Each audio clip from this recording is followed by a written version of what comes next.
우리는 지난 몇 주간 역대기 서론을 통해서 역대기는 70년 동안 포로되었던 바벨론 포로에서 돌아온 지 약 100여 년이 지난 당시 포로에서 돌아온 남은 자들을 향하여 쓰여진 성경으로 구약 성경의 제일 마지막에 위치해 있으며 특별히 제사장적인 색채가 짙은, 왜? 제사장 에스라가 썼다고 거의 보기 때문에 제사장적인 색채가 짙은 성경이다 하는 말씀을 돌아본 바가 있습니다. 그러면서 지난 주일에는 그러면 역대기의 핵심적인 메시지가 뭐냐?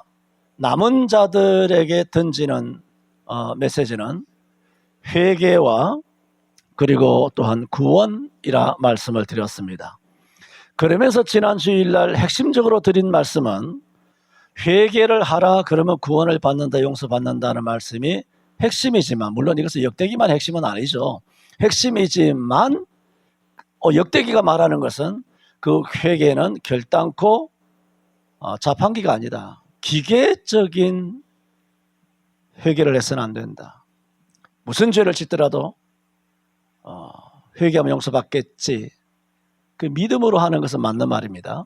그러나 합리화한다든가 죄를 마음대로 짓기 위한 그런 빌미로 하나님의 회개를 악용하는 것이죠. 거룩한 것을 속되게 만드는 것입니다. 이런 기계적인 회개는 옳지 않다. 또 말씀드리면서 정말 제대로 된 회개를 하는 사람이라면 예배가 사람이 볼 때는 형식적인 것 같고 기계적인 것 같지만 하나님을 마음을 다하고 목숨을 다하고 뜻을 다하여 전심과 진심으로 사랑하게 되면 교회에서 일어나는 일련의 모든 형식도 무시하지 않는다는 겁니다. 정말 우리가 마음이 있으면 그것들은 다 표가 나는 겁니다. 거짓되게 아주 연기 잘하는 그런 정치인들 다 아닙니까? 300명이에요. 말인지 내 명인지 잘 단위를 몰라가지고 지금 고민하고 있는 중입니다. 저런 사람들 워낙 연기를 잘하거든요. 그 연기에 또 꾹뻑 넘어가니까 사람들이 참 이게 답이 없다 그렇게 해서 되는 건 아닙니다만 이제 곧 정리가 되긴, 맨날 정리가 된다 하는 언제 되느냐 곧 됩니다. 곧 되는데 그래 이제 그런 것이 있습니다만은 그래 연기적으로 그냥 가식적으로 하는 것이 아니라면 정말 하나님을 진심으로 사랑한다면 형식과 이 절차나 또 기계적인 것을 결코 무시하지 않는다. 더 깨끗하게 하고 더 온매무새 마음가짐 머리부터 발끝까지 흐트러짐이 없이 하나님 앞에 모든 것을 깨끗하게 여러분 귀신에게 섬기는 제사상을 차리는 것도 보세요. 얼마나 정갈하게 하는 거예요. 얼마나 새벽부터 그 전날부터 장 봐와가지고 붙이고 다듬고 뒤집고 끓이고 얼마나 합니까? 근데 오늘 예배하는 또 뭘 말하다가 말 안 했겠습니까? 예배하는 꼬라지 보면 정말 수틀리죠 진짜. 자세들이 귀신에게도 그렇게 안 합니다. 세상 사람들이. 근데 기독교인들이 너무 자유로워요. 너무 제멋대로야. 정말 교회는 복음만 외쳐. 우리 교회는 그건 여러분이 멋대로 형식이나 체계나 질서나 규율이나 순서나 기계적인 그런 것을 안 해도 된다. 본질만 읽지 않으면 된다. 그 얘기가 아닌데 역대기가 그렇게 말하고 있단 말입니다. 정말 진심이라면 모든 행동들이 다 달라져야 돼요. 그런 것을 지난주에 말씀을 드렸습니다. 오늘도 이제 혈통이란 제목으로 그러면 이제 구체적으로 들어갑니다. 이스라엘 족보를 통해서 주시는 말씀을 이제 드리려고 합니다. 그래서 오늘 첫 번째 시간이 되는 대로 두 가지 죄송합니다. 두 가지 말씀을 드리려고 합니다만은, 첫째는 끊어짐이 없는 족보입니다. 성경상에 이렇게 긴 족보의 기록은 역대상밖에 없습니다. 1장부터 9장 끝까지 족보에 대한 기록입니다. 그 족보에 대한 기록이 뭡니까? 아담부터 족보가 시작됩니다. 우리는 이와 같은 긴 역대기 들어서면 9장 계속 그걸 읽어 내려가야 되는데 이거 왜 읽는가 싶을 정도로 우리는 가장 긴 족보의 기록을 대하면서 그 족보가 길다는 것만 대하는 것이 아니라 이름 보세요. 알만한 이름이 있는가? 뭐 굉장히 유명한 사람은 우리가 알고 있지만은 대다수는 우리에게는 낯선 이름입니다. 그 사람이 무슨 사람인지, 무슨 일을 했는지, 어떤 이 이름을 통하여 우리에게 주신 교훈이 뭔지 알 턱이 없습니다. 왜? 내가 말하는 이런 이름들은 성경에 없습니다. 없는데 이 사람이 뭔지, 누군지, 이 사람의 사명이 뭔지, 주를 위해 뭐 했는지, 죄를 지어서 회개했는지, 주를 진심으로 섬겼는지, 뭐 기도한 내용이 있습니까? 신앙의 어떤 삶의 어떤 걸음걸음이 우리에게 뭐 보여진 것이 있습니까? 도대체 감을 잡을 수 없는 정말 낯선 이름들밖에 없는 이름들이 많이 있단 말입니다. 그랬을 때 이런 9장까지니까 우리가 디모데후서 3장 16절이죠. 모든 성경은 보세요. 모든 성경 그랬잖아요. 모든 성경은 하나님의 감동으로 된 것으로 뭐라고요? 교훈과 책망과 바르게 함과 교훈과 책망과 바르게 함과 의료 교육에 유익하다 알잖아요. 모든 성경은 그래요. 이 말씀에 우리 익숙하잖아요. 그래. 어떤 성경도 읽으면 거기 뭐가 있다? 교훈이 있다. 책망이 있다. 바르게 함이 있다. 의료 교육하는 그런 메시지가 있다. 이거 우리가 너무 잘 알거든요. 너무나 잘 아는 익숙한 우리로서 역대기 이 족보 9장을 읽어 내려가면 여기 뭐 교훈이 있고 여기 뭐 바르게 함과 책망이 뭐가 있고 의료 교육하는 게 뭐가 있고 이게 낯설다. 낯선 느낌을 가지는 거죠.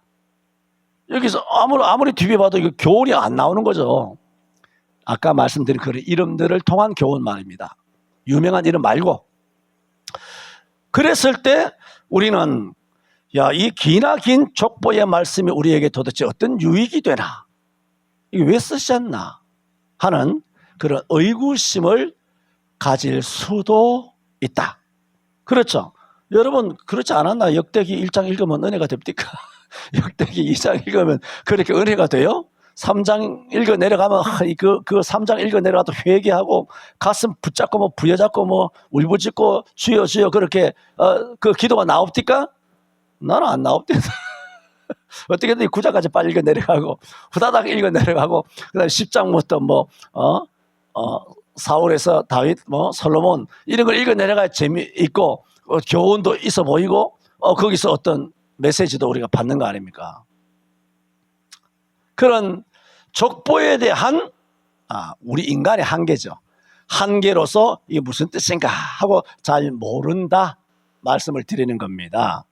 하지만 이런 족보가 아무리 장황하고 지루하지만 여러분이 그리고 내가 족보를 통해서 하시고자 하시는 하나님의 약속과 의도와 뜻이 있음을 안다면 여러분 하나님의 뜻이 우리가 주기도문에 하늘에서 이루어진 것처럼 땅에서도 이루어지이다 기도하잖아요.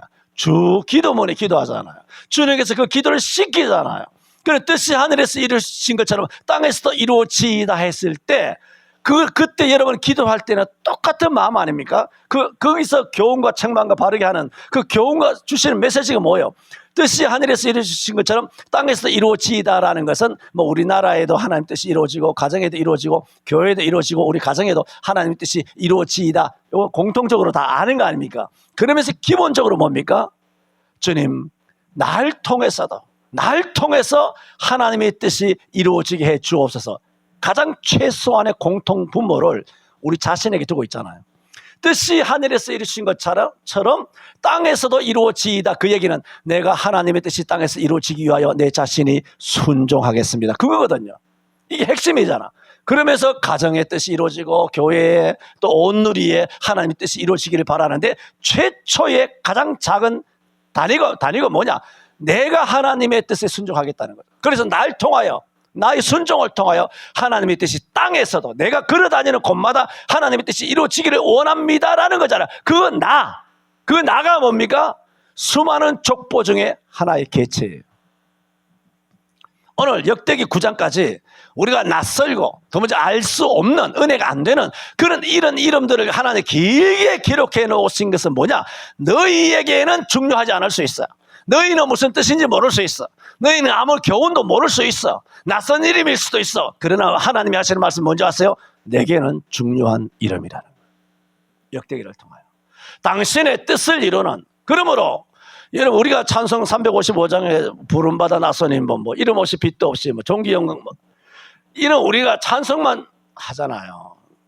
알잖아. 나 그런 거 싫어한다고요. 그러면서 나가서 이제 자기 유명해지기를 원하는 거야. 찬송은 띠립다 그렇게 부르고. 보세요. 저 12절에 손흥민 목사님이 저작년이 벌써 저작년이네. 손흥민 목사님이 그렇게 해가지고 뭐 세이브 코리아에서 뭐 여의도는 모이고 뭐 광화문에도 모이고 이렇게 해가지고 그 단상에, 그 세이브 코리아 맞나? 12칠. 그 세이브 코리아 아니죠. 12칠 우리가 전 뭐 교단적으로 모였어. 그것도 손 목사님 한 거 아니에요. 그렇죠. 마지막이죠. 헷갈리네. 세월이 지나가니까. 그래서 우리가 전 교회적으로 다 모였어. 그래서 전에도 말씀드렸던 것처럼 말하자면 손 목사님이 깔아놓은 판에 서울 시내 전국에서 유명하다고 하는 소위 목사라고 하는 사람들이 수십 명이 그 차려놓은 밥상에 올라가서 숟갈을 얹은 거 아니에요. 화려할 때는, 영광일 때는 다 내남없이 올라와서 대표 회장, 명예회장, 뭐 조직위원장 해서 다 한 자리씩 해먹었단 말입니다. 근데 손 목사님이 덜컥하고 구속이 되니까 이놈들이 전부 다 아가리 침묵한 거 아니에요. 고난일 때는 예수를 다 나는 주를 모릅니다 하고 부인하고 다 도망가고 자기 당회실에 숨어있고, 제인이한테, 제인이 맞나? 제명인가? 그놈한테 나는 세이브 코리아 아니에요, 판사님 나는 죄를 짓지 않았습니다 하고 몰래 숨어가지고 박쥐새끼처럼 이 목사들이 특히 서울 시내 이런 것들이 목사라고 그 강단에 올라가서도 십자가 이야기하고 뭐 주를 위하여 죽겠나 살겠나 뭐 이런 뭐 아주 그렇게 하고, 고난이 왔을 때는 누구도 손 목사의 편을 들지 않았다 이게. 영광스러울 때는 서로 대가리 들이며 가다가 손 목사님을 추종하라 그 얘기가 아니잖아요. 그 얘기 아니고, 이름 없이 빛도 없이라고 입만 열면 중연불하듯이 그리스도인들에게 입만 열면 그 이름이 나와요. 기도할 때든 찬송할 모든 영광 주께 이름 없이 빛도 없이. 그거는 그거고 그냥 종교적인 행동이고, 실제로 교회적으로 노예적으로 총회적으로 또 세상적으로 나가면 그 자리가 뭔데? 전에도 말씀드렸잖아.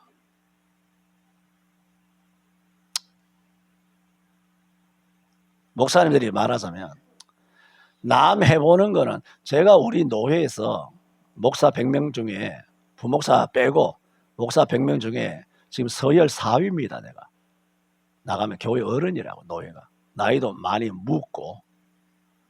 묵어가지고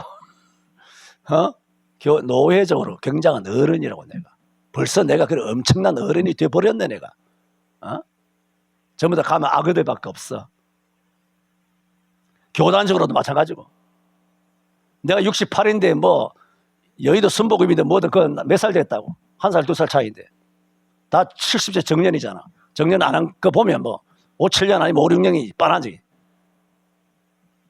최대영 목사님이 5, 6년생이라 이번에 은퇴하잖아요. 3월 셋째 주일날, 셋째 토요일날 은퇴하면서 이제 원로 위임 받으시고, 젊은 목사 이제 동사 목사 하는 사람 이제 데려다 놨으니까 그 친구한테 이제 목사 위임 넘기고, 3월 셋째 주일날 셋째 토요일 되면 위임 끝나요. 그 사람은 끝나고 원로 목사가 되는 거예요. 수요일날 설교한 내용 약간 포함되어 있잖아. 요즘 듣지도 않지만. 그래서 내가 워낙 하도 뭐 유튜브를 안 봐가지고 내가 집사람한테 여보 이제 유튜브 그냥 내려버릴까? 조 집사 고생만 하는데 유튜브 이제 하지 말지 뭐 기껏 해봐야 3명 4명 보는데 그거 힘써가지고 올리는데 고생하잖아. 그건 조 집사 알아서 하세요. 조 집사가 알았어.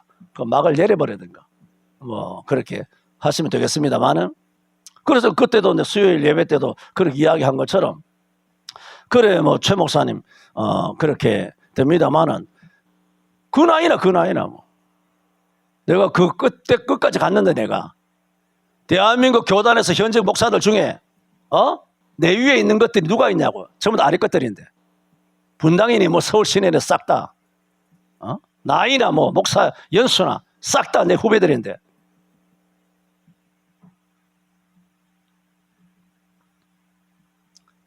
지금 말씀드리는 것은, 그래서 하시는 말씀이 딴 사람 다 해보는 건 다 해보는 게 좋습니다. 그런 권면들을 많이 해왔다고 저는 말씀드렸잖아요. 다 나이 차면 노회장 해먹는데 노회장 다 하는데 순서대로 그 얘기예요. 전국에서 나만한 커리어를 갖고도 서울 강남도에서 노회장 안 하고 밑에 새파란 것들인데, 내가 뭐 목사로 15, 한 20년 했을 때 전부 다 교육전도사로 있던 그런 것들로 다 노회장 돼가지고 지금 움직이고 있는데, 또 계급이나 신분을 이야기하는 것이 아니라 난 그런 것이 싫단 말이에요. 본능적으로. 그래 내가 집에서도 그래. 교회는 뭐 나처럼 조그만한데 조그만한 목사님인데도 노회 가서 뭐 여러분 잘 모르지만 뭐 회록석이라든가 아니면 또 뭐 또 회계라든가 노회 임원 자리 하나라도 그렇게 자리를 얻게 되면 제가 알잖아요. 딱 느낌상 좋은가 봐. 그게 좋아하더라.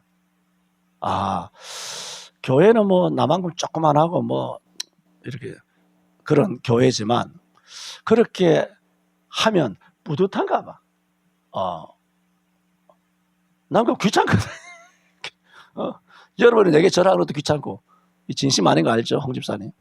그래서 내가 2년 동안 전화 안 했습니다. 자기를 합리화하지 말고 이 목사 말을 다 들으면 안 돼, 믿으면 안 되고 알아서 잘 분간해서 들어야지.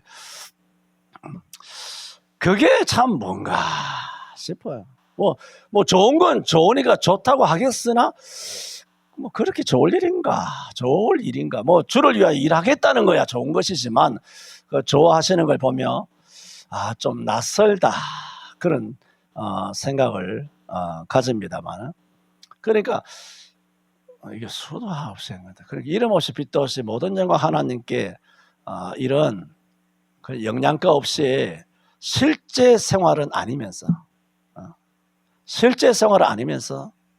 남전도회나 여전도회나 뭐 하든지 뭐 되면 뭐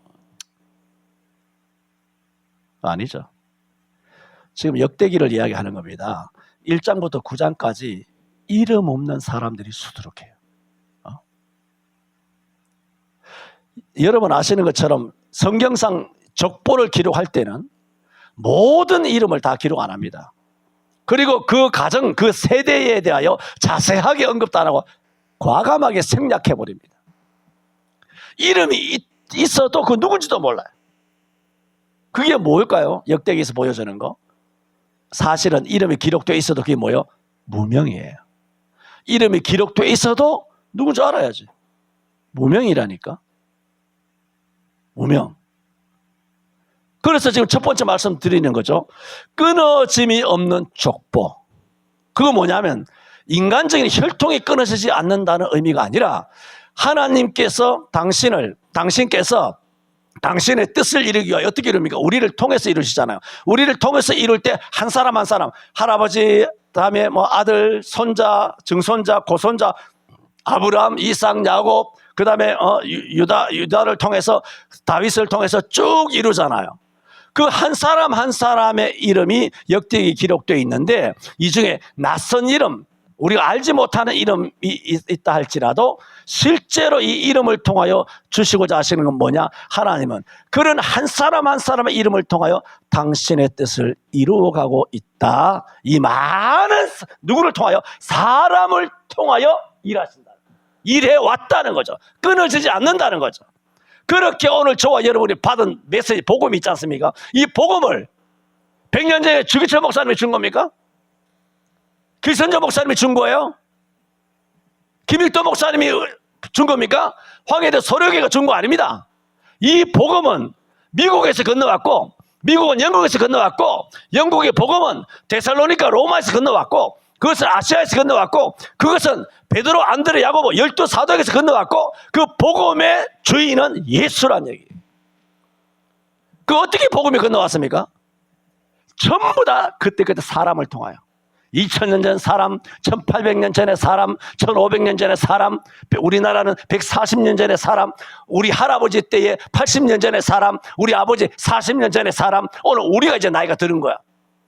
우리를 통하여 지금 누구한테 이 복음을 전달하고 있습니까? 사람이라고 하는 저와 여러분이잖아. 우리 사람인 우리 자신을 통하여 우리 젊은 청년들에게, 젊은 청년들은 우리 주일학교 어린이들에게 누구를 통하여? 사람이. 끊어지지 않는 족보라는 것이 뭐냐? 하나님의 뜻이 하늘에서 이루어진 것처럼 땅에서도 이루어지는 이 족보를 통하여 보여주시는 것은 하나님의 뜻이 이 땅에 이루어지는 것은 결단코 끊어지지 아니하고 하나님의 말씀이 반드시 이루어진다. 누구를 통하여? 당신의 사람들을 통하여 이루어진다. 그 수많은 사람들의 이름을 정말 건조하게, 낯설게, 그리고 장황하게 역대상 9장까지 쭉 기록해 놓은 전체적인 역대상 9장까지를 통해서 주시는 메시지입니다. 그러므로 성경적인 족보는 성경 신학에서 매우 중요한 통찰력을 제공해 줍니다. 자, 오늘 이와 같은 역대기 족보를 지금 말씀드리고 있지 않습니까? 하나님 뜻이 이루어지는 족보라고, 그래 끊어지지 않는 족보라고. 그러면서 이 족보와 연관해서 평행구조 두 가지 족보를 소개해 드립니다. 오늘 여기까지는 합시다. 아무리 여러분이 오후에 노곤하고 졸음이 온다 하더라도 요거는 해야 되지 않을까 싶습니다. 그 역대기 족보와 연관해서 역대기 족보는 제일 긴 족보잖아요. 성경에서 가장 먼저 나타나는 족보는 창세기잖아요. 창세기 5장에 아담과 아벨이 죽었으니까 셋을 통하여 주신 그 의인의 족보, 하나님의 선택받은 의인의 족보가 창세기 5장, 택한 성도들의 족보가 있지 않습니까? 그 택한 성도들의 창세기 5장을 보면, 성경을 찾아보면 좋겠지만 넘어갑니다. 성경을 찾아보면 잠은 깨겠죠. 근데 나 그렇게 안 하겠다 이거야. 그냥 진도를 나간단 말입니다. 페달을 밟습니다. 악셀을 밟고 나갑니다. 창세기 5장의 특징이 뭐냐 하면 아담부터 셋, 그 다음에 뭐 여러 가지 인물들이 나오지 않습니까? 뭐 노아도 나오고 그 위에 뭐 라멕도 있고 뭐 에녹도 있고 뭐 여러 무드셀라도 있고 많은 사람이 나오는데 창세기 5장의 그 모든 족보, 택한 의인의 족보들의 특징은 뭐냐면 누가 몇 세에 아무개를 낳고 나와요. 낳았다. 그 다음에 뭐다? 그 사람이 930세에 죽었다라. 낳고 죽었다. 낳고 죽었다는 것이 창세기 5장에는 그 족보가 최초의 족보예요. 성경 최초의 족보는 그것이 낳고 죽었다라는 말이 무한 반복돼요. 5장은 이름만 다를 뿐이지.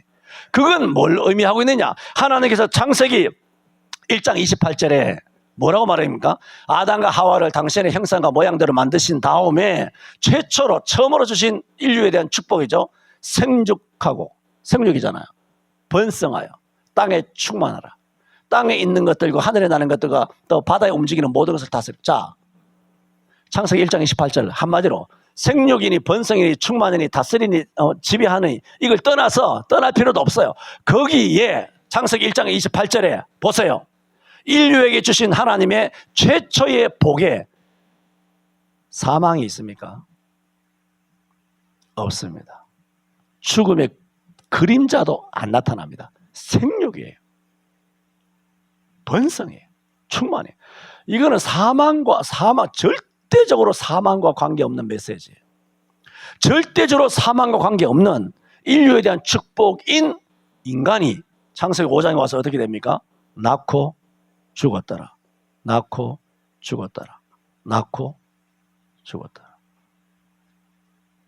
이것을 통하여 첫 번째 나타난 창세기 5장 택한 성도들의 족보는 무엇을 의미하고 있습니까? 인간의 그 족보를 통하여, 낳고 죽었다는 족보를 통하여 범죄한 인류의 결말이 뭐냐? 6장 23절이죠. 로마서. 죄의 삭은 사망이다. 딱 마침표를 딱 찍는 거예요. 인류에게는 소망이 없습니다. 960살을 살았던 69살을 살았던 930살을 살았던 간에 뭐다? 사람은 태어나면 다 죽는다. 창세기 1장 8절은 사망이 없어요. 사람은 영생하는 존재라고요. 에덴 동산에서 영생하는 거죠. 따먹으면서 따먹으면 죽으려 했기 때문에 그때부터 범죄해서 죽은 거 아닙니까?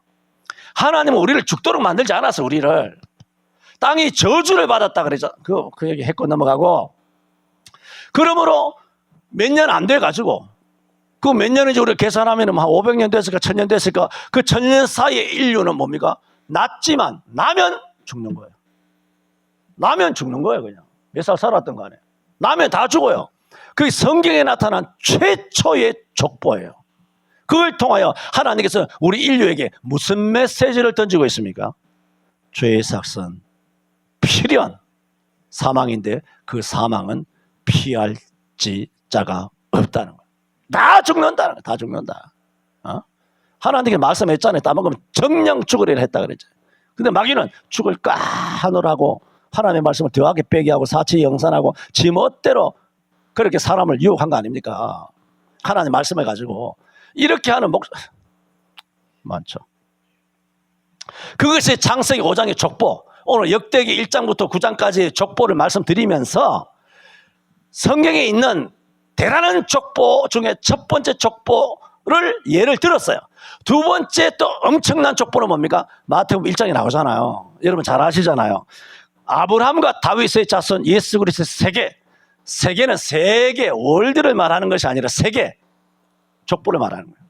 아브라함과 다윗. 그러니까 마태복음 1장의 족보는 뭡니까?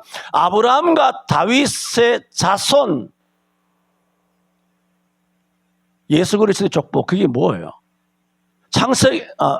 마태복음 1장의 족보는 아브라함을 통해서 족보가 아브라함 쭉 내려오지 않습니까?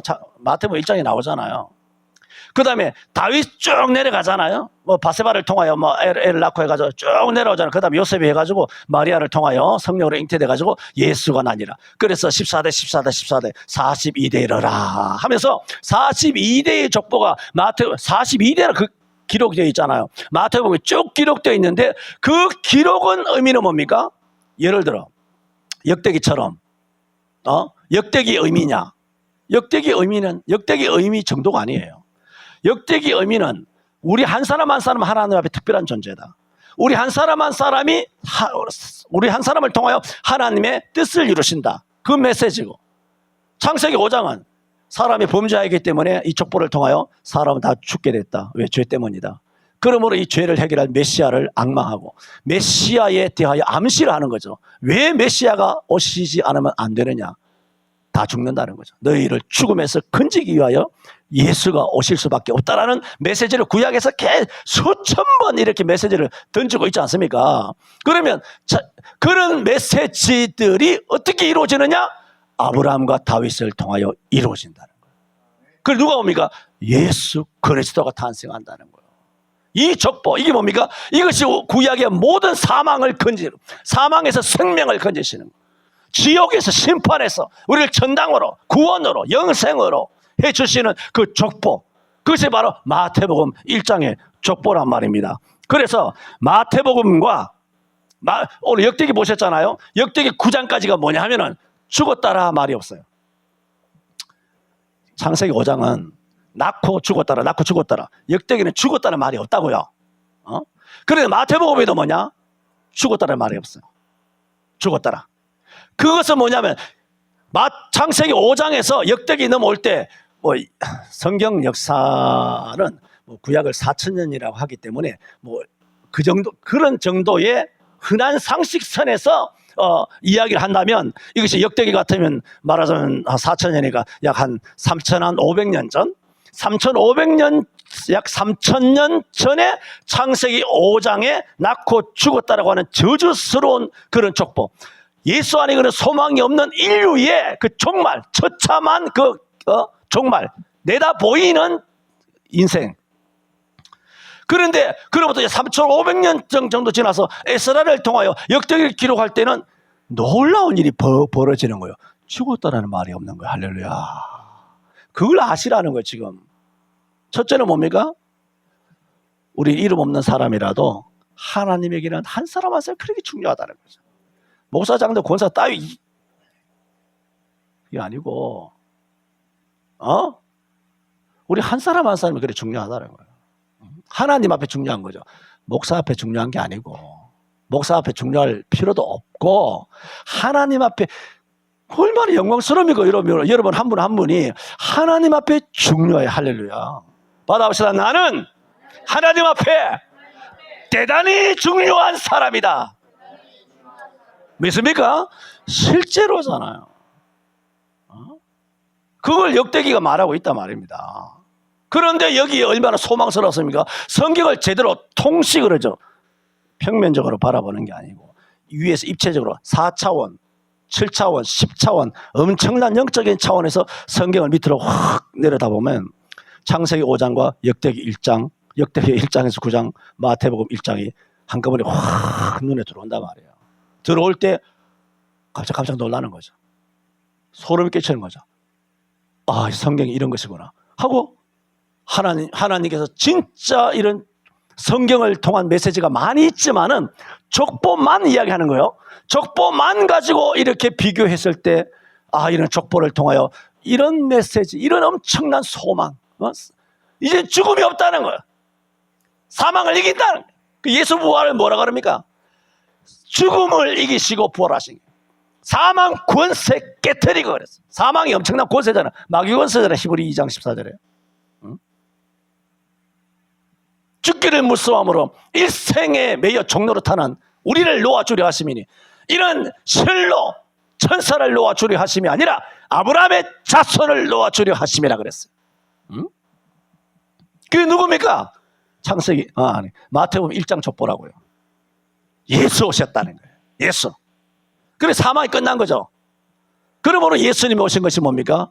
의의 태양이 떠오르는 거죠. 마태복음 4장 13절에 의하여 스불론과 납달리 지경 요단 저편에 있는 사망에 앉은 자들에게 빛이 비추었고 사망과 그늘에 앉은 자들에게 빛이 비추었다라고 그랬어요. 그 빛 대신 예수님이 요한복음 8장 12절에 예수께서 일러 가라사대 내가 세상의 빛이니 나를 따르는 자는 어둠에 다니지 아니하고 뭐라고?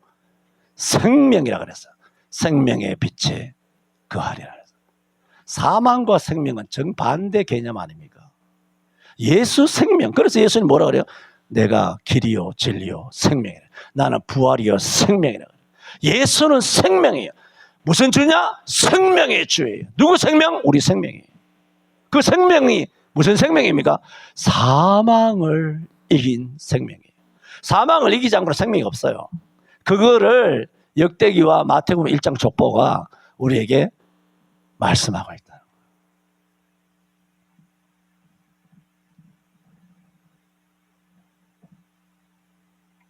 그래서 오늘 또 뭐 다 말씀드린 건 아닙니다. 혈통이란 제목으로 끊어짐이 없는 족보 첫 번째 테마 하나만 말씀을 드렸습니다. 드리면서 역대상에 있는 1장부터 9장까지 장황한 지루한 쓸데없어 보이는 여기 무슨 교훈이 있을까? 무슨 책망이 있을까? 싶은 그런 긴 족보의 기록의 필요성에 의문을 가지는 우리들에게 그게 어떤 의미인가를 창세기 5장과 마태복음 1장 족보들을 병렬로 통시적으로 여러분에게 말씀을 드렸습니다. 기도합니다. 주의 은혜로 놀랍게도 역대상을 우리가 말씀을 돌아보게 하시고 또 말씀을 저희들에게 주시니 성령님께 감사드립니다. 저희는 눈이 어두워 아무것도 알지 못합니다. 눈이 있어도 보지 못합니다.